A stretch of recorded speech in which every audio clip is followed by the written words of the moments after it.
హరి ఓం. తేదీ 22/8/25 శుక్రవారము.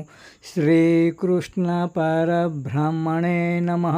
శ్రీమద్భగవద్గీత జ్ఞానయజ్ఞములో శ్రీమద్భగవద్గీత నుండి అథ షష్ఠోऽధ్యాయః ఆత్మసంయమయోగః. ఈ అధ్యాయం నుండి 31వ శ్లోకము.